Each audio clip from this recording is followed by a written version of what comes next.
Now, how did the molecules of life arise? Carl Sagan asked that question in episode 2 of Cosmos, and that particular episode aired on October 5th, 1980, a bit over 43 years ago. That question wasn't a new one. As a species, we've been asking it for a few thousand years now. We may know how life evolved, or at least we understand the mechanism behind how it evolved, but we still don't know how it began. And that's not to say we haven't tried.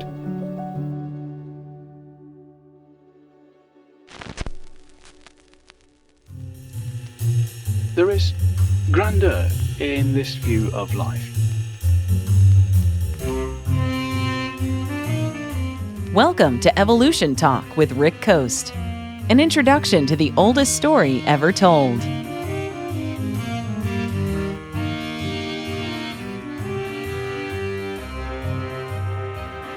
With the release of his 1859 book On the Origin of Species, Charles Darwin laid out an argument for the evolution of species by natural selection. As a theory, it's beautiful and elegant, and when you understand it, it's absurdly simple.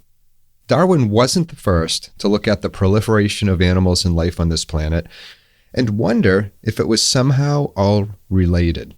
His grandfather, in fact, Erasmus Darwin, had the same ideas, as did quite a few others.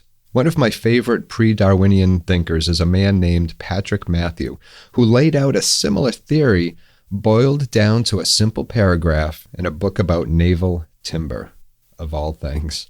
We also can't forget Alfred Russel Wallace, who had the same observations as Darwin did at practically the same time. It seemed the world was ready for that knowledge.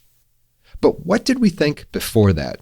Before Darwin, Wallace, and others suggested that life evolved into more complex forms? Well, we have two words for how we thought about it before then: spontaneous generation. Spontaneous generation proposed that life popped into existence from non-living matter, like rotting meat or fruit. If you've ever had a bowl of bananas on your table only to encounter fruit flies a few days later, seemingly out of nowhere and in the dead of winter, you'll understand why people thought that. Where did the flies come from if not spontaneous generation? Well, Darwin squashed that theory. In 1871, Darwin sent a letter to his friend Joseph Hooker in which he proposed a solution that was more aligned to evolution by natural selection. But if, and oh what a big if, we could conceive in some warm little pond with all sorts of ammonia and phosphoric salts, light, heat, electricity, etc. present, that a protein compound was chemically formed, ready to undergo still more complex changes.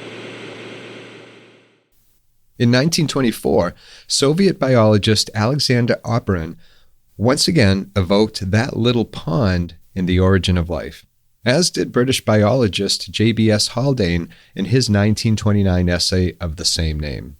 Now, the idea behind it was that the Earth's early seas consisted of a hodgepodge of chemicals, basically a primordial soup that, under the influence of the sun's ultraviolet rays, formed organic molecules.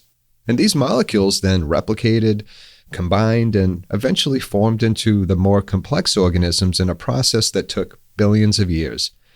And if it happened here, well, it could happen almost anywhere.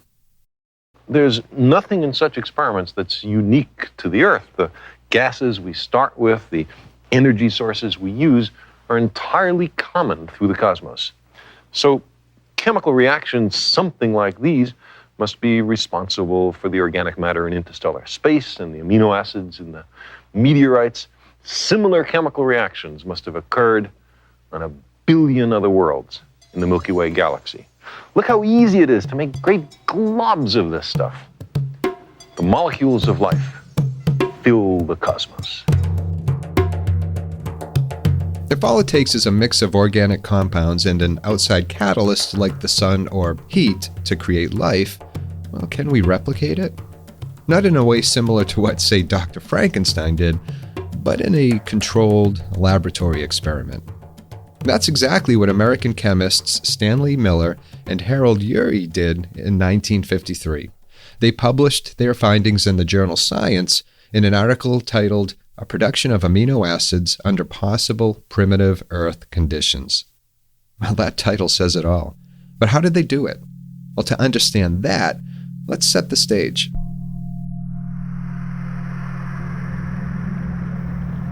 To begin, they set up a special glass apparatus in their lab. And this was like a mini version of, say, early Earth. They then filled it with gases believed to have been present back then. In essence, Darwin's warm little pond. It contained methane, hydrogen, and ammonia.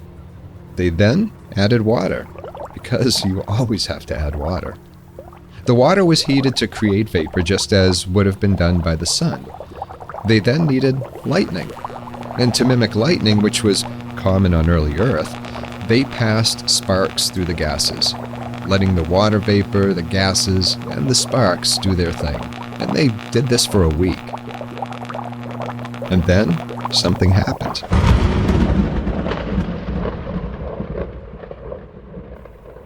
The water in their apparatus turned a brownish black color. It was full of organic molecules, including amino acids. Amino acids are like the building blocks of life. They're crucial for forming proteins, which all living things need. Prebiotic chemistry as a distinct scientific field began to take shape in the mid-20th century following that landmark Miller-Urey experiment in 1953. The experiment conducted by them demonstrated that organic compounds such as amino acids could be synthesized from inorganic substances under conditions thought to resemble those of the early Earth. What Miller and Urey achieved in a week was something that may have taken nature 4 billion years to do here on Earth. Life didn't simply pop into existence. It emerged from a series of chemical reactions. Well, natural selection stepped in to do the rest. Was that the final word? Well, of course not. That's not how science works. What Miller and Urey did was monumental, but it had to be replicated. And numerous experiments have been kicked off since then. Over the years, scientists have modified the original experiment in various numbers of ways. This includes using different gas mixtures, different energy sources, and environmental conditions. And these variations were aimed at simulating different theories about the Earth's early atmosphere and those conditions. They have generally supported the idea that a wide range of organic compounds, including the building blocks of life, could be synthesized under prebiotic conditions. Jeffrey Beta, a former student of Miller's, inherited Miller's old equipment, archives, and notebooks in 1999 after Miller suffered a stroke.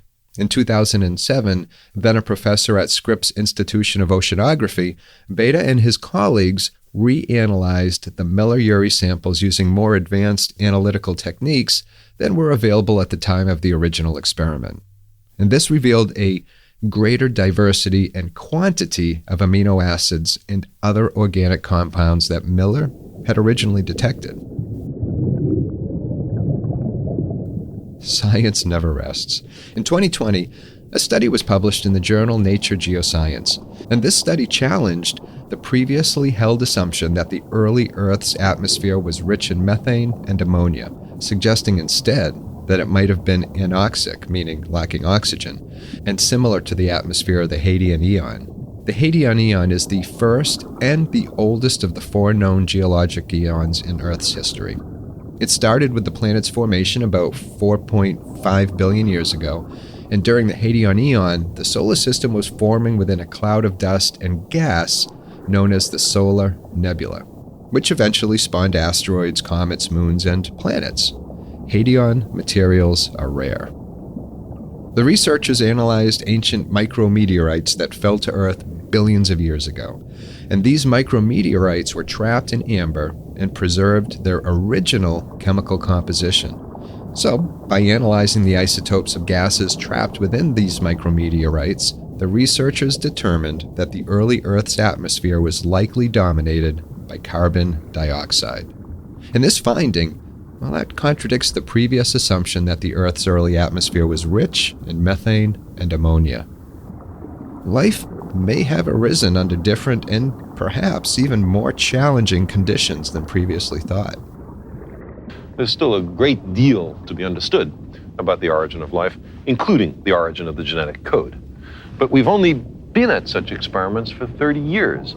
Nature has had a 4 billion year head start.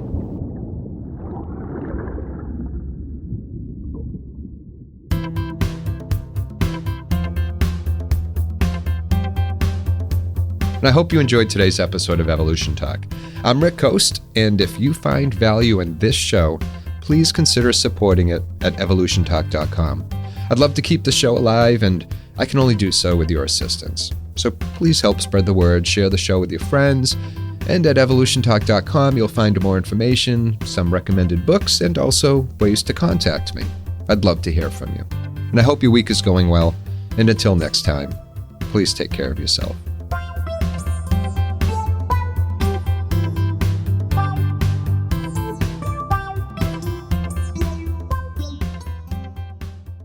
Evolution Talk is a Rick Coast production.